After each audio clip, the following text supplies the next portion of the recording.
Iranian woman here. It's become very apparent that you haven't been listening to anything that we've had to say for the past 2 years. But I was wondering if you could just lend me a few minutes of your time in this ungodly hour to hear us now. We've had to watch over the past 24 hours people clambering onto the internet to exclaim that Iran has the right to defend itself. In what capacity have you distorted the story to make the Islamic Republic the victim? That's I think what we're most curious about. When we were screaming for the past 2 years that they were lynching us, where were you? When we were screaming that they were killing Iranian women for not wearing a hijab, where were you? When they were lynching Iranian men from cranes for protesting, where were you? When we were explaining that this is a terrorist occupying force, where were you?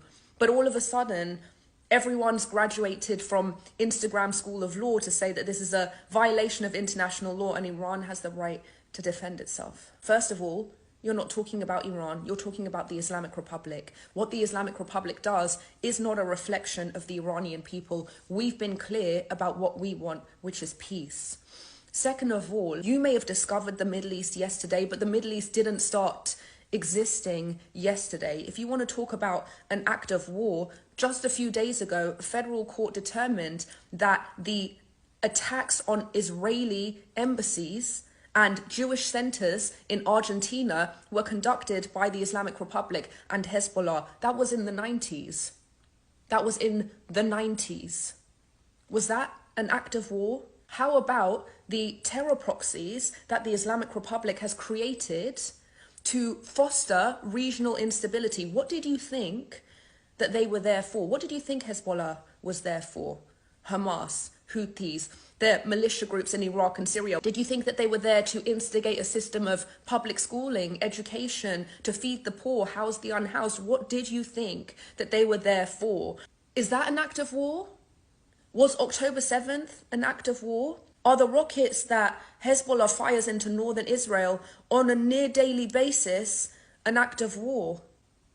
And so when these senior IRGC commanders meet up with Hezbollah in a IRGC military base, okay, not an Iranian embassy, and Israel strikes, your response is to say that that is an act of war. If you had listened to us for the past 2 years, much less the past 45 years, you'd know that Iranians don't want war with Israel. We want peace with Israel. Iranian people inside of Iran have come out and said this over and over and over again. It's you that wants war with Israel. It's your hatred for Israel and your hatred for Jews that's pulling us into a war that we didn't ask for. Have we not suffered enough for the past 45 years that we now have to be used as pawns for your fantasies about war with Israel? Leave us alone. We don't want that. So if you want to support the Islamic Republic in putting Iranians' lives at risk and everyone's lives at risk, then just come out and say that with your whole chest. Say you support the Islamic Republic in their continued aggressions that put everybody's lives at risk,